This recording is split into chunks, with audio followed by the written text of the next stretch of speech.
Break બાદ commodity બજારમાં આપનું સ્વાગત છે। હું છું ઝરણા અને એગ્રી કોમોડિટીઝ ઉપર નજર કરી લઈએ તો આજના દિવસે દબાણ સાથેનો કારોબાર ખાસ ગુવાર પેક અને મસાલા પેકની અંદર આપણને એગ્રી કોમોડિટીઝમાંથી દેખાયો હતો।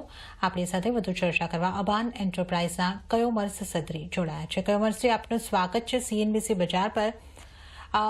આપણે જો શરૂઆત કરીએ મસાલા પેકની સાથે, અહીં આગળથી હળદરની અંદર સૌથી વધારે દબાણ આજના દિવસે રહેતું દેખાયું છે। ઇનફેક્ટ ધાણામાં પણ દબાણ જ રહ્યું છે, ગુવાર પેકમાં પણ દબાણ। ઓવરઓલ એગ્રી કોમોડિટીઝની આપણે વાત કરી લઈએ, કઈ એગ્રી કોમોડિટીઝમાં આજના કારોબારને જોતા આવતીકાલ માટે આપણો હવે ફોકસ રહેવો જોઈએ? Thank you madam.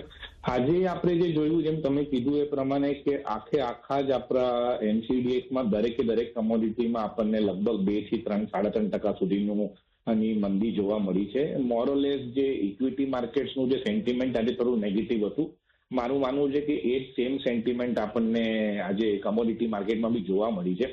હું એને બહુ ફંડામેન્ટલ સાથે નહીં લિંક કરીશ। મારું માનવું છે it's more of sentimental thing, અને આપણે mostly within the next couple of days જ આની રિકવરી એકવાર ફરી જોશું। આજે હવે તમારા ટોપિક પ્રમાણે આપણે અગર જેમ તમે કીધું એ પ્રમાણે મસાલા પેકમાં આજે થોડી વધારે આપણને મંદી જોવા મળી છે। ઇનફેક્ટ ટર્મરિકમાં છેલ્લા 4 દિવસમાં લગભગ 1000 રૂપીઝનું કરેક્શન જોવા મળ્યું છે।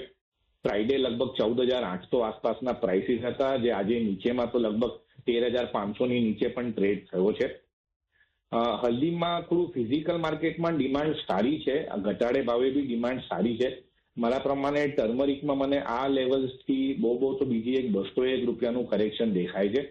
રાઉન્ડ અબાઉટ અગર 13,400 આસપાસ ટર્મરિક, જેમ કે આજનો જે લો હતો 13,490, એ પ્રાઇસથી બાઇંગ કરવી જોઈએ for a target of approximately 13,900, અને તમે સ્ટોપ લોસ મેન્ટેન કરી શકો છો 13,100ની।